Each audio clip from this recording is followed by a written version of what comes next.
Welcome to memoQ Talks, where we talk to industry leaders about their experiences, lessons learned, and what works best across all areas of localization. Now here's your host. Hello everybody, welcome to memoQ Talks. My name is Mark Schreiner and I'll be your host for this episode of memoQ Talks.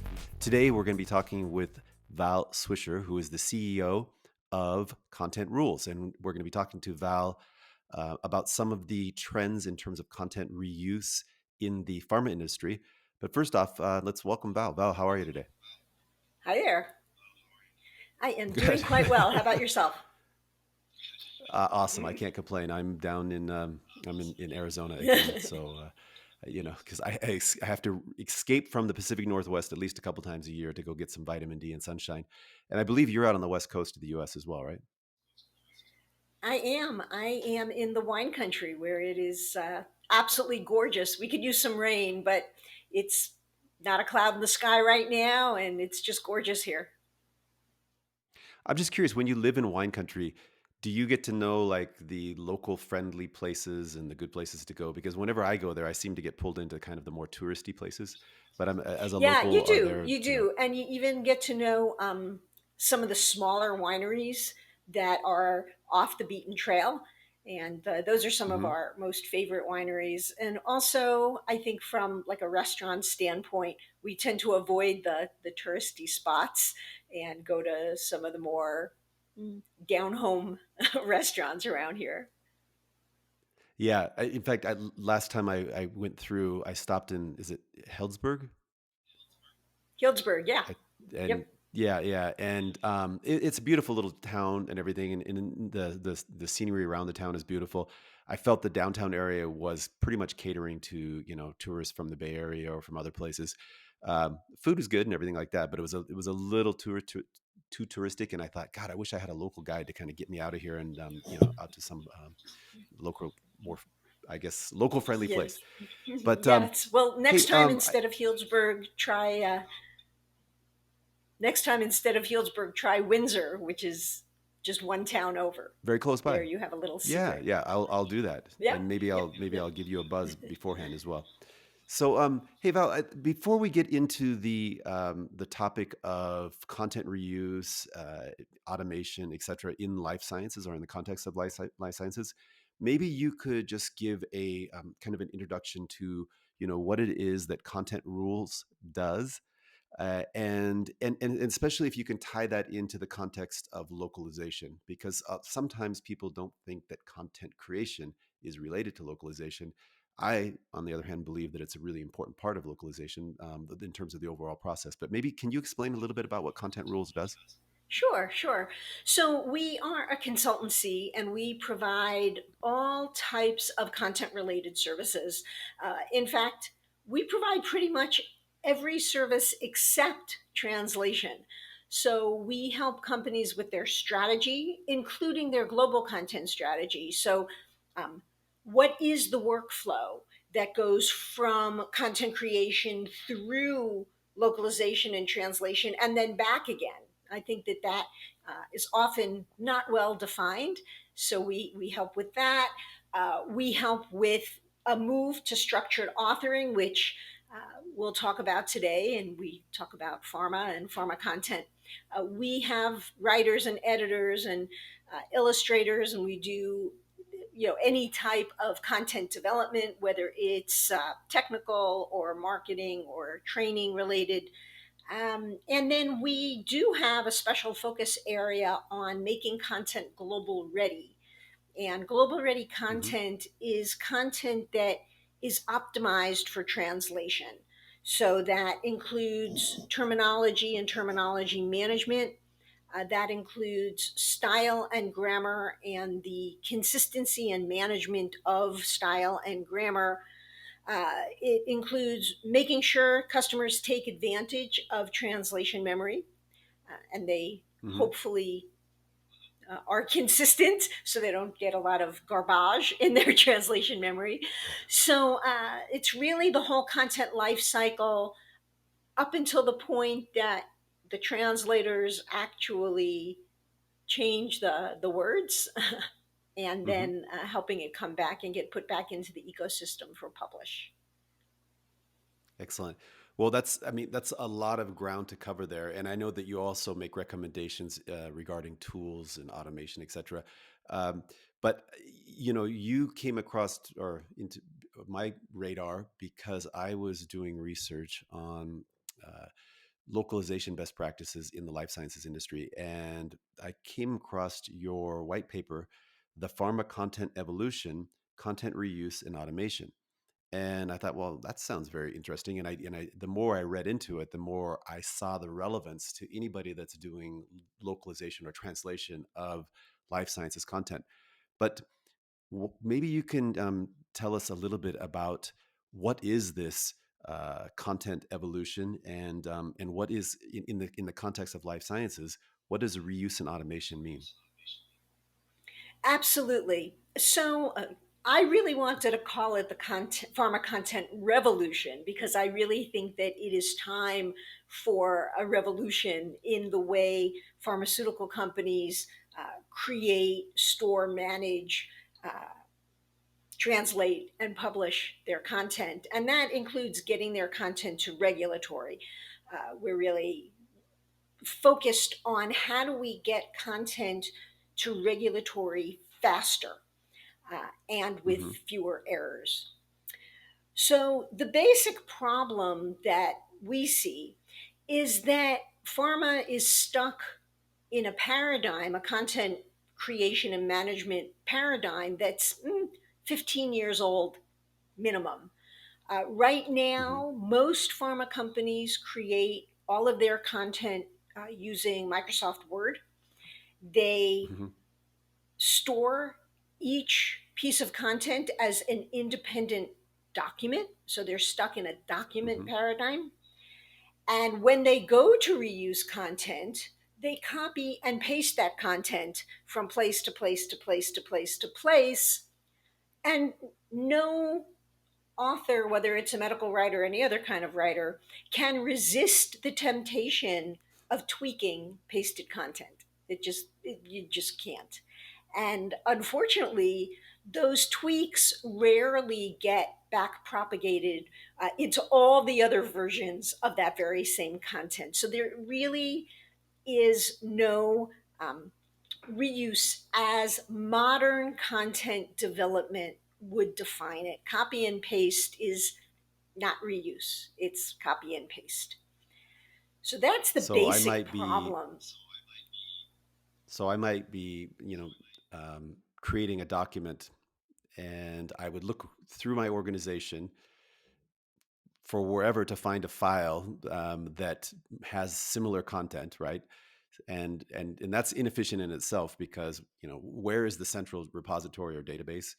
And then I might find that document and then just copy a couple paragraphs out of it, and in doing so, there can be issues with obviously formatting, or maybe it's not exactly what I'm looking for. So it's just not a really efficient process, is what you're saying. Right. So in in the dossier, in content that is being created, whether it's in clinical or labeling or chemistry, manufacturing, and control, CMC, the content is required to be reused from document to document in certain places. So it is expected that content will be created for one document at one part of the drug life cycle and then be copied into documentation for another part of the drug life cycle. And again, the problem is that it's literally being copied and pasted rather than having a single source of truth in a structured content management system, as you were just referring to, where the content is reused as it is. It's not copied and pasted, it's literally pointed to from within the next document in the document food chain, if you will. So what does that actually look like, or what does that entail? Well, so it entails, there is so much content created in the lifespan of proposing a drug product and formulating it and testing it and recording and reporting all of these results.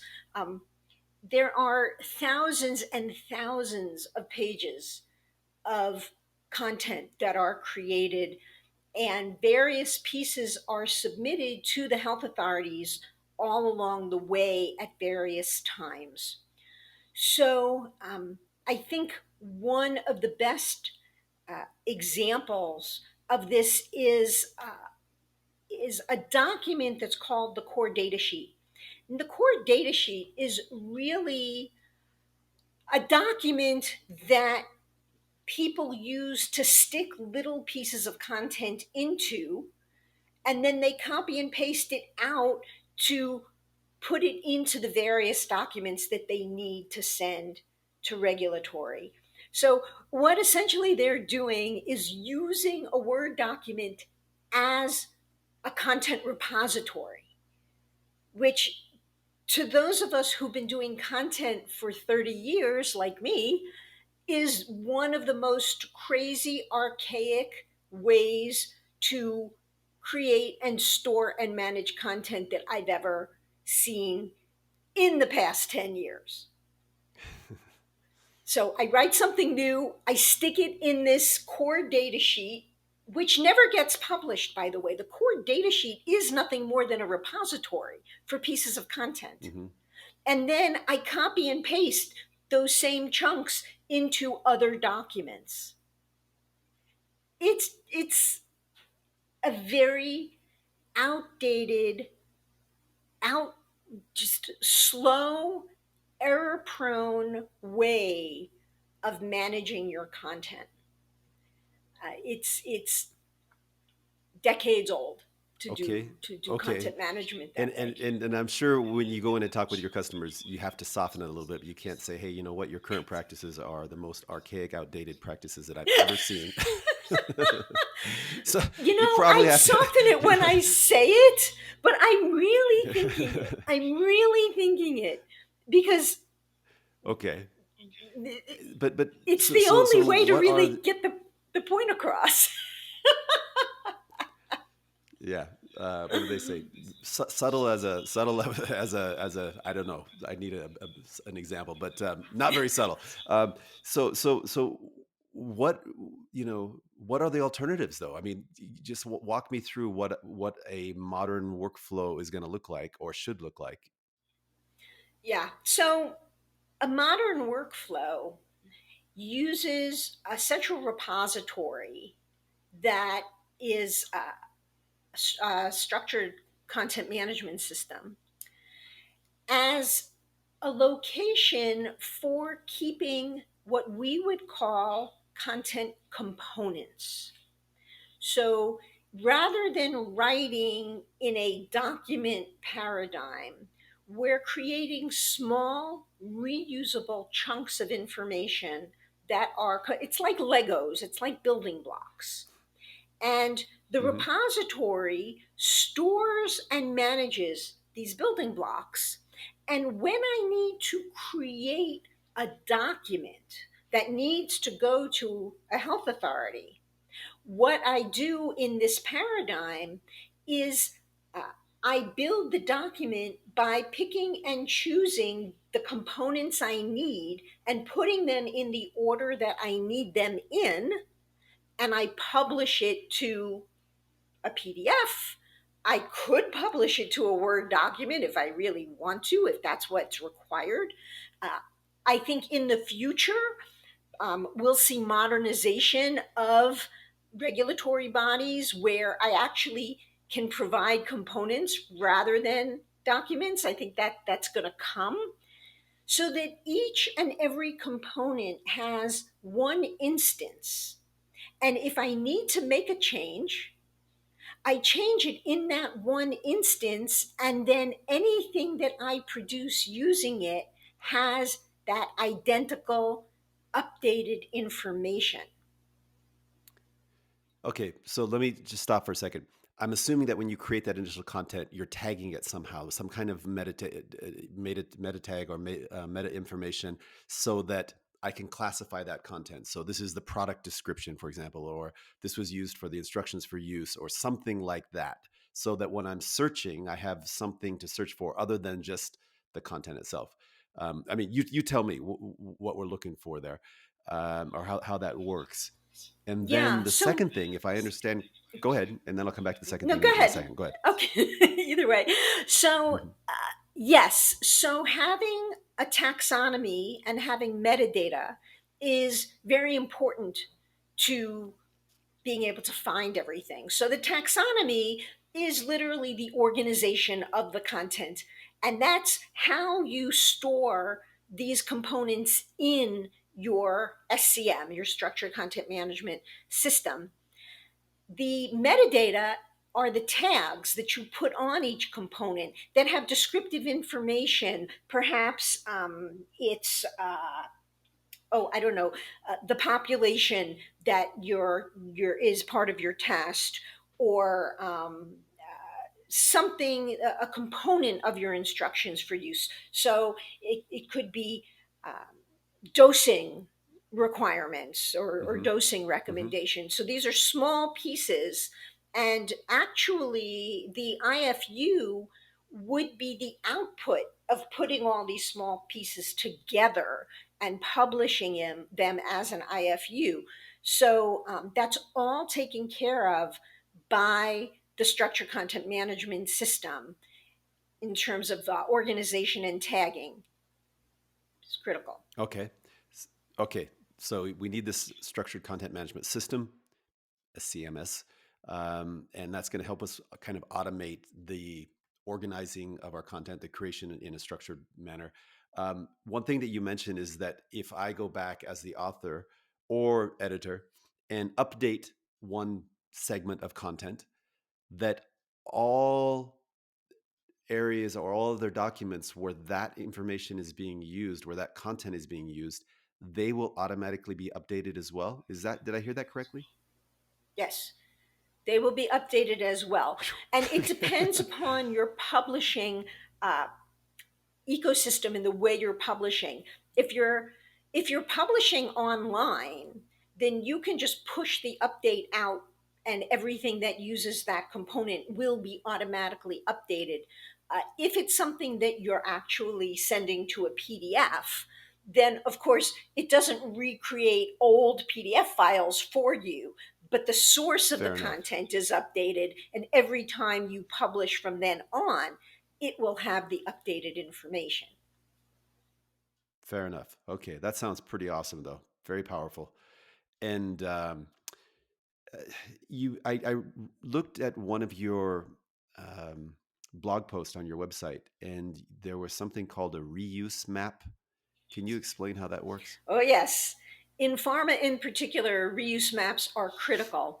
Uh, when we come in and do a reuse map, we basically look at every component of content that you have, which in pharma, the headings are numbered. It could be heading 1.1.2, that component, or it could be heading 1.1. Part of what we have to decide together is how granular we make each chunk. And then we look and see, of all the documents that you need to create, where is this component used? And we build a map that basically says, oh, this component is part of the clinical study report, and it goes here in the USPI, and it goes here in the SNPC, so that we literally have a master chart that says these pieces of content are used in these places. For the most part, this is standardized in pharma. We already know it. But each company also has their own unique pieces of content that they include and may reuse in different places. So, there's a lot of it is standardized, and then some of it is going to be individual per customer. Okay, makes a lot of sense. Um, Maybe you can talk a little bit about how the use of a structured content management system, or even just using that process of creating structured content, uh, how that would help, or if it does help, with the subsequent localization or translation of content. Because most of our listeners and most of our users are, they're focused on translation and localization. Some companies are going a step further back into the content creation side, but some are just going like, oh, well, somebody else creates the content and then we translate it. Explain how it kind of ties together. Sure. So, whether it's medical, pharma, life science content, or any other kind of content, there is an amazing savings in translation to single source your content, because you're paying to translate a component one time and one time only. If I copy and paste and I inevitably tweak, what I send to translation the second time is not going to be an exact in context match for what was translated last time. Sure. There's going to be some, as long as I have tweaked it, I moved the comma, I've tweaked it, that match is now fuzzy. Or the Yeah. sentence is the same, but it's not in context matching anymore. So the money that a company spends when they translate every variation in every language they're translating into, after a while, it becomes, what we say, real money. You think, oh, I made a little change here, I made a little change there, and you're translating into 30 languages, 40 languages, and by the time you add it up, you're spending tens of thousands, if not hundreds of thousands of dollars, because people are tweaking, and the writers don't know. They don't know that if you don't leave the sentences alone, you're going to have to pay for it in translation. So it definitely saves money. It also saves time. I mean, we know if it's in context match, we don't have to look at it at all. Boom, it's done. Uh, Hmm.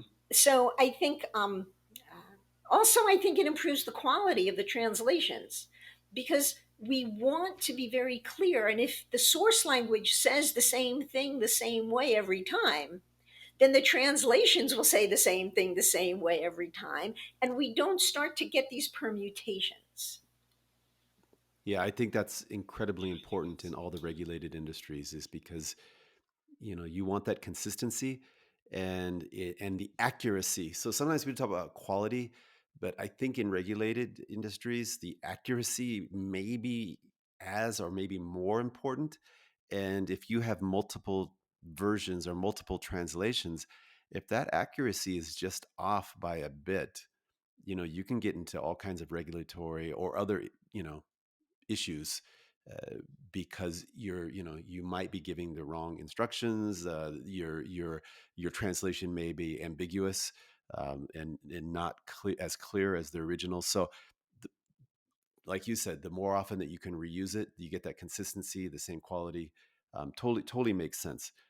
Um, how Okay, so I mean, you talked a little bit about tools. But I also know that, like, there was recently a blog uh, post where you talked about AI gone bad, and AI's, it seems to be important because everybody's talking about it. I don't see that many real world applications of it yet in the loc industry.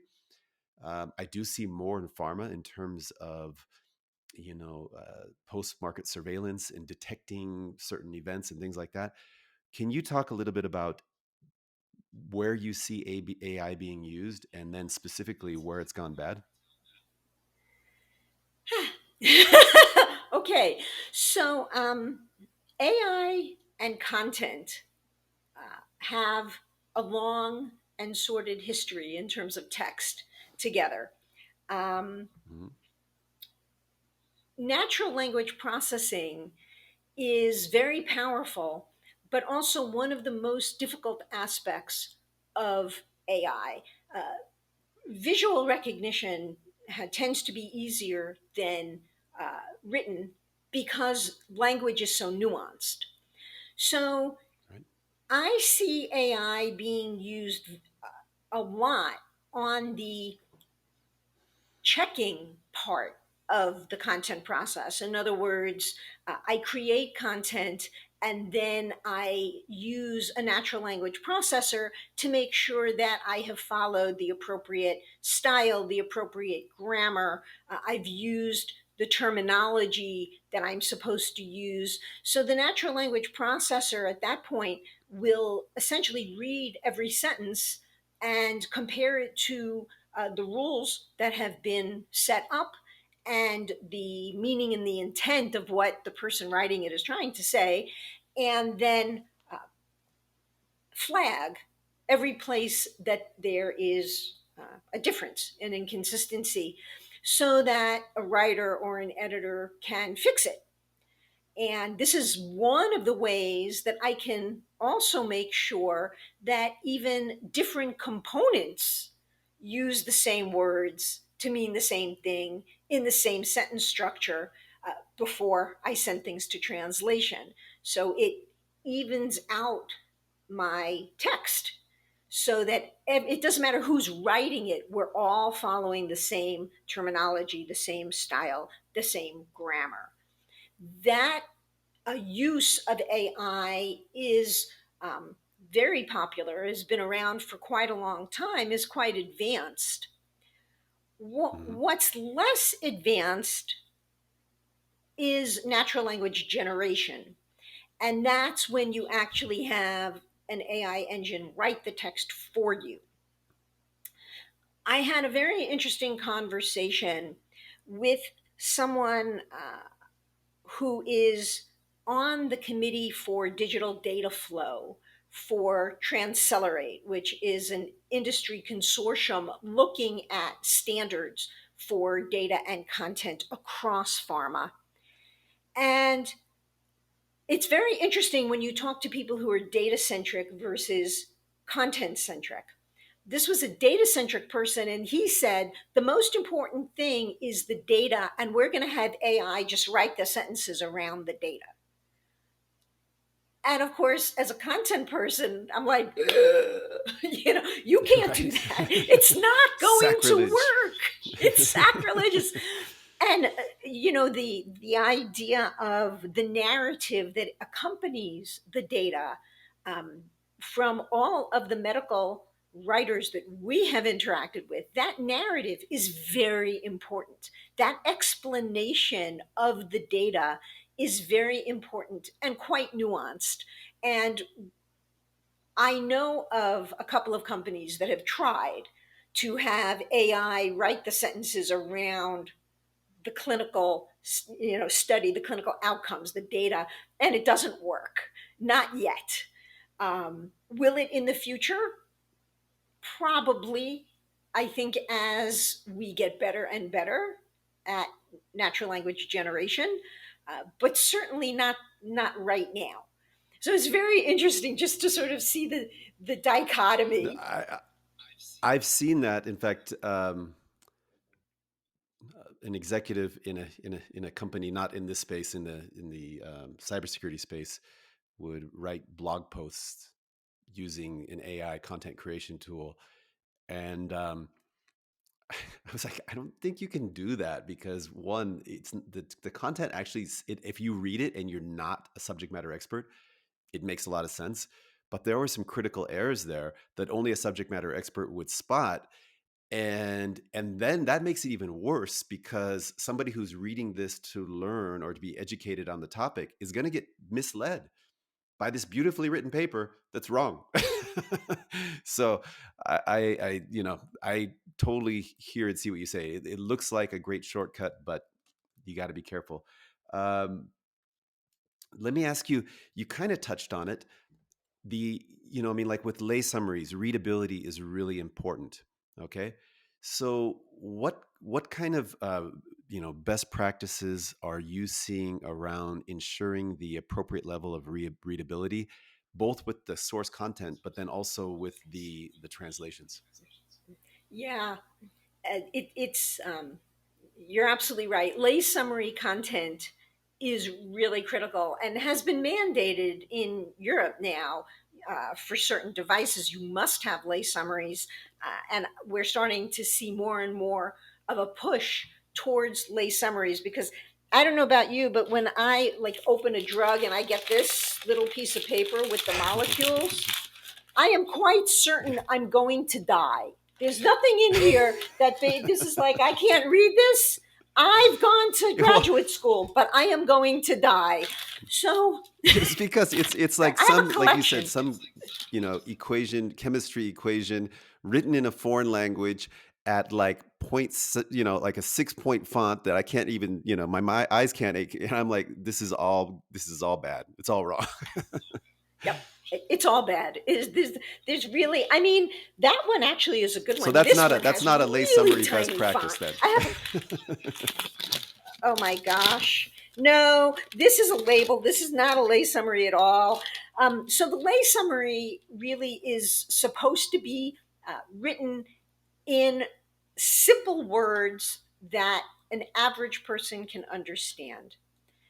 In the United States, the average reading level, depending on where you look, is sixth grade to eighth grade. So we're talking about 10 years old to 12 years old. That's the average reading level. And that's the reading level that we need to at least aspire to get to for lay summaries. Because otherwise, people will not understand. And the simpler the source language, the better the translation. So we Hmm. want to keep it simple. I mean, I deal in English. That's my native language, and that's the source language that I write in. And most of the content that I see is written in English, even if it's developed elsewhere. We want it to be aim for sixth grade reading level. If you end up at eighth grade, you're probably okay. And that's where a lay summary needs to be. Certainly not this stuff, you know. Patients are instructed to consult with their physician if they experience severe or troublesome adverse reactions. Would a 10-year-old understand what that means? No, I no, barely understand. exactly. And I'm having that's a I'm having I'm having an adverse reaction to that content right there. So yeah, no. It's a standard sentence. I mean, this is a stand. I have a collection of these, um, so that I can study them and see what's going on out there. So that this is included with a prescription, I don't know that it's helpful. I don't Helpful, know. right? No, it's interesting because again, going back to the translation side, oftentimes, I've had like heated discussions with translators, and translators are not people that have like to have heated discussions, but I've had heated discussions around their concept of style and quality versus the the customer's need for readability and accuracy. And you might like to gussy up your prose to make it sound really, really cool or scientific or promotional, but that's a no-no in this case. We want to, I don't want to use the word dumb it down, but I just did. We want to simplify it in a way that it's appropriate for the target audience, and so that they can understand it, so that there's no liability back to the customer, right? And that's what it's all about. But sometimes even translators, most translators get it, but some people are really, really into their work, and they want to do a good job, and they're like, "Why would you say it this way when you can make it sound so much better?" Uh, but I don't care about that. I want it to be appropriate, so it's important. So, tell me a little bit about the tools that can be used, and we don't have to talk about the translation tools because it's going to be almost the equivalent. But in terms of creating readable content, what's out there on the market? Yeah. So there are a variety of tools out there now. Mhm. A decade ago or so, there weren't quite so many. Uh, Obviously, there's your basic spelling and grammar checker, but we've really gone beyond that. There are really lots of different uh, applications out there. Some of them are more SaaS based. You send your content through a process that's in the cloud and it comes back and it gives you all your errors, or maybe it types along with you. There are a few products out there that are natural language processor based. There Hmm. are a couple that really are what I would call enterprise scale natural language processor based. So these are products, these are tools that you can really deploy across an enterprise so that you're not just managing the content from this particular group that's creating this content. You really, the translation savings, the quality, the readability, the understandability really happens when you manage your terminology and your sentence structure, grammar style across your entire enterprise. That's where Hmm. you reach this nirvana of everything reads the same way. I'm the customer. Yeah. I can actually understand what you're saying to me in any language. So, I don't know if you want me to name tools because I'm sure I won't name all of them, but there are tools out there um, like Acrolinks, You can name like tools. Congri. Okay. Yeah, okay. Well, Okay. Acrolinks and Congri And are say something nice two about tools memoQ. No, that, I'm just joking. Go ahead. well, memoQ is a great tool, but it's not for that There you go. purpose, See, right? So, it took us 39 it's, minutes for you to say that. Just well, joking, you didn't everybody. tell No me I product was placement supposed here. to be talking about memoQ.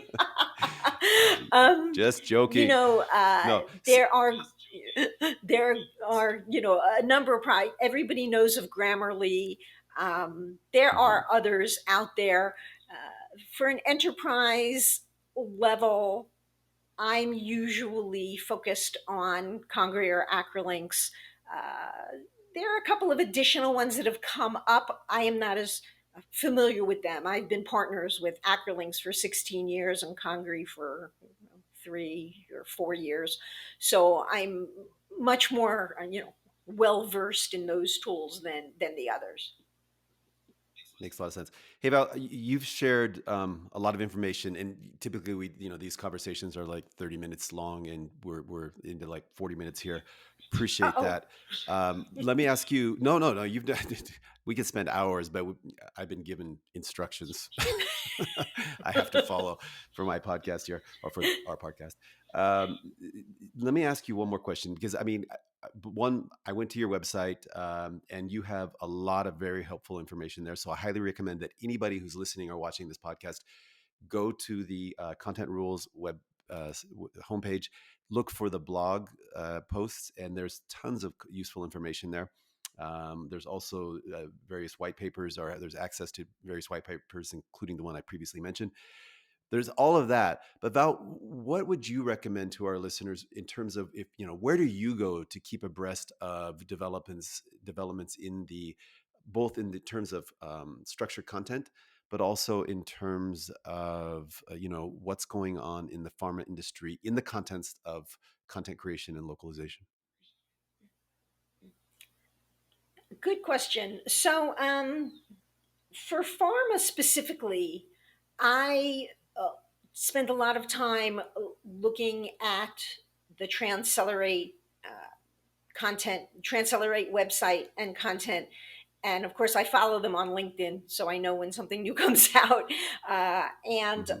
Accumulus Synergy is another organization that's been putting out a lot of really great information about content and some of the changes that are coming. You can always keep up with the EMA and the FDA and the other associated health authorities. And I know a lot of people monitor them. That's a lot of content for me to monitor. So I tend to Sure. and I find some other companies that are in the space to look after. In terms of content in general, um, it's a really good question. I certainly read a lot of vendor information that comes out. So Okay. the new features that vendors are adding to their products, some of the committees that have been working on content standards every now and then come out with information. So perhaps the OASIS committee, if they're going to be making changes to the DITA standard, I think that's a good thing to follow up on. There are lots of different reports that come out. So I often try to find, what's Gartner saying, what's Forrester saying. Conferences tend to have a lot of good information. There are certainly a ton of webinars. So, sometimes you have to pick the people who you feel are really on that leading edge of either new understandings of what we're doing or new ways of doing things or suggestions for new ways of doing things. So that's kind of the places that I go. And every now and then someone comes out with a really good book and, I will buy that and read that as well. Awesome. Do you have anything top of mind right now? Any books that you'd like to recommend? Well, I just wrote a book. I just wrote a book and released it a few months ago. It's called The Personalization Paradox: Why Companies Fail and How to Succeed at Delivering Personalized Experiences at Scale.